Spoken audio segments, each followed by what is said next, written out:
সরকার আসলে অনেক টাকা খরচ করে ওখানে একটা মার্কেট করছেন। ওইখানে যদি মানে হস্তান্তর বা ওইখানে যদি দোকানগুলো সরানো হয়, অপসারণ করা হয়, তাহলে অবশ্যই ক্রেতাদের জন্য আমার কাছে মনে হচ্ছে অনেক ভালো হবে। কারণ এখানে দেখেন পুরো বাজারটা সামান্য বৃষ্টিতেই পানি জমায়, একদম কাদো হয়ে আছে। এখানে হাঁটা বা চলাফেরার মতো কোনো পরিবেশ নাই। তারপরে এখানে ভ্যান, রিক্সা, সমস্ত মালামালের গাড়ি ঢোকে, রাস্তায় জ্যাম হয়। এখানে গাড়ি ঢোকার কারণে ওই মেন রাস্তাটাতে জ্যাম হয়ে যাচ্ছে। তারপর আমরা ঢুকতে পারছি না, হাঁটতে পারছি না, রাস্তা গায়ের উপরে গাড়ি উঠে যাচ্ছে। ওই বিল্ডিংয়ে গেলে ভালো, কারণ এখানে যে মানুষজন, এই জায়গাটা কাদা হয়ে গেছে, বৃষ্টি নেমে মানুষজনের হাঁটা চলাই কঠিন। এর মধ্যেই মানে এই জিনিসগুলা মানে কেনা বেচা হচ্ছে। তো বিল্ডিংয়ে হলে অবশ্যই ভালো হয়।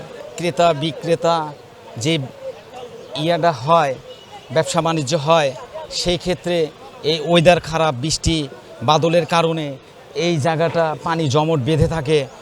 বেঁধে থাকার কারণে ক্রেতা বিক্রেতার দুজনের সমস্যা। আমাদের সরকার একটা ভবন করেছেন, মার্কেট কাঁচামালের আড়ত। সেই এই আড়ত, এই কাঁচা বিক্রেতা এটা যদি এই মার্কেটের ভিতরে যদি যায়, তাহলে আমাদের এইখানে কোনো জ্যামজট থাকবে না। সমস্যাটা তো বৃষ্টি হলে তো এখানে ভিতরে ঢোকাই যায় না, কাদো পানি। আর এখানে তো আজকে তো অল্প বৃষ্টি, তাই ভিতরে ঢোকা যেতেছে না। আর বেশি বৃষ্টি হলে তো পানি বেজে যায়, কাদো হয়ে যায়, ভিতরে আসাই সম্ভব না। তো এখন বাজার করবে কেমন করে? কাপড় চোপড় তো ময়লা হয়ে যায়, সাইকেল নিয়ে আসবে, সাইকেলেও সব ময়লা হয়ে যায়। এই হিসেবে ওখানে যাওয়াই সবচেয়ে ভালো। এই বৃষ্টিতে যে পানি জমাট বাঁধে, যা আসা কষ্ট হয়, তারপরে পিছলে পড়েও যাওয়া লাগে মাঝে মধ্যে। একটু রাস্তা হইলে বা যা আসার জন্য একটু ব্যবস্থা করে দিলে আমাদের উপকার হয়। আর এখানে আমাদের ব্যবসা প্রায় প্রতিদিন 35 থেকে 40 লক্ষ টাকার ব্যবসা। এখানে আমাদের বিভিন্ন এলাকার, যেমন রংপুর, দিনাজপুর, সৈয়দপুর, বগুড়া, পঞ্চগড়, লালমনিরহাট, বিভিন্ন জেলা থেকে আমাদের মাল আমদানি এখানে হয় এবং আমাদের সিরাজ জেলা ব্যাপী এই মালামালগুলো সরবরাহ করে থাকি আমরা। এখানে আমাদের আসলে ব্যবসা আমরা করি প্রায় এখানে 25 বছর হয়ে গেছে। 25 বছর ব্যবসার বয়সে এখানে আমরা ছিলাম। কিন্তু বিগত সরকারের সময় যে মেয়র ছিল আর কি, সৈয়দ আব্দুর রব মুক্তা সাহেব, উনি আমাদেরকে এক সময় একটু ট্যাপেই ফেলে যে আমাদের এখানে রাখবে না বা এখানে থাকা যাবে না, এই জায়গাটা ওনাদের প্রয়োজন, এর পৌরসভার প্রপার্টি। তো সেই ক্ষেত্রে আমরাও আরও তারা আমাদের একটু আছে, সমিতি আছে, আমরা সেই সমিতির সবাই মিলে বৈঠক করি। বৈঠকের পরে আমরা সিদ্ধান্ত নেই যে না, শুধু মেয়র যদি বলে আমাদের উঠে যেতে হবে, সেটা তো ঠিক না। এখানে তো শুধু মেয়র বাস করে না, এখানে প্রশাসক আছে, এখানে এসপি সাহেব আছে, চেম্বার অফ কমার্স আছে। আমরা প্রয়োজনে আমাদের ব্যবসায়ী প্রতিনিধি মিলে তাদের সাথে যোগাযোগ করব, আমরা এখান থেকে যাবো না। 2000 সালে আসছে, আগে ছিল আপনার হলো এই টুকু ব্রিজের ওদিকে ছিল।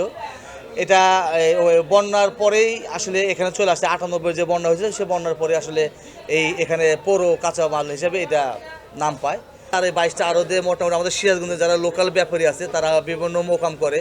যেমন পাবনা থেকে আমাদের পেঁয়াজ আছে, নাটোর থেকে আপনার রসুন, আপনার আলু আসে, আপনার জয়পুরহাট থেকে আসে, রংপুর থেকে আসে, ঠাকুরগাঁও থেকে আসে, বগুড়া শিবগঞ্জ থেকে আমাদের আলু আসে। পরিবেশটা একটু চেঞ্জ করা দরকার, কারণ বৃষ্টি হলেই আপনার পরিবেশটা নষ্ট হয়ে যায়, চলাফেরা করা যায় না। বড় কাঁচা বাজার দীর্ঘদিন ধরে অব্যবহৃত রয়েছে।